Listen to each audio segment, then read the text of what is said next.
18,35,000 কোটি টাকার সরকারি ঋণ রেখে দেশ থেকে পালিয়েছেন সদ্য ক্ষমতাচ্যুত প্রধানমন্ত্রী শেখ হাসিনা। দেশি ও বিদেশি উৎস থেকে এই ঋণ নেওয়া হয়েছে। অথচ 2009 সালে শেখ হাসিনা যখন ক্ষমতা গ্রহণ করেন তখন সরকারের ঋণ স্থিতি ছিল মাত্র 2,76,830 কোটি টাকা। সেই হিসাব অনুযায়ী আওয়ামী লীগের 1.5 দশকের শাসন আমলেই সরকারের ঋণ স্থিতি 15,58,206 কোটি টাকা বেড়েছে, যা সরকারের মোট ঋণের প্রায় 85%। অর্থ মন্ত্রণালয়ের তথ্যে গত 1.5 দশকে সরকারের অস্বাভাবিক ঋণ বৃদ্ধির এই চিত্র উঠে এসেছে। ঘোষিত বাজেটে সরকারের পরিচালনা ব্যয় মেটানো ও উন্নয়ন কর্মকাণ্ডের কথা বলে দেশি বিদেশি উৎস থেকে এই ঋণ নেওয়া হয়েছে। যদিও শেখ হাসিনা সরকারের বিরুদ্ধে সীমাহীন অনিয়ম ও দুর্নীতির বেসুমার অভিযোগ রয়েছে, এ সময় অবাধ লুণ্ঠনের শিকার হয়েছে দেশের ব্যাংক খাত। জনগণের লুণ্ঠিত এসব অর্থ পাচার হয়েছে ইউরোপ, আমেরিকা সহ বিভিন্ন দেশে।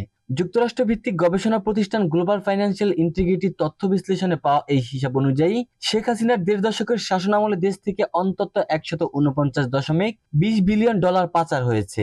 2009 সালের 6 জানুয়ারি শেখ হাসিনা প্রধানমন্ত্রী হিসেবে দায়িত্ব নেওয়ার পর ওই বছরের 31 ডিসেম্বর পর্যন্ত দেশের ব্যাংক খাতে খেলাপি ঋণের পরিমাণ ছিল মাত্র 22,482 কোটি টাকা।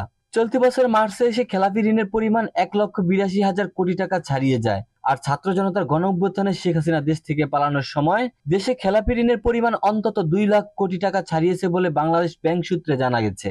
অর্থ মন্ত্রণালয়ের তথ্য অনুযায়ী 2009-10 অর্থ বছরে দেশি বিদেশি উৎস থেকে সরকারের মোট ঋণ ছিল 2,76,830 কোটি টাকা। এর মধ্যে বিদেশি উৎস থেকে নেওয়া হয়েছিল 1,61,020 কোটি টাকার ঋণ। বাকি 1,15,810 কোটি টাকার ঋণ ছিল দেশের অভ্যন্তরীণ উৎস থেকে।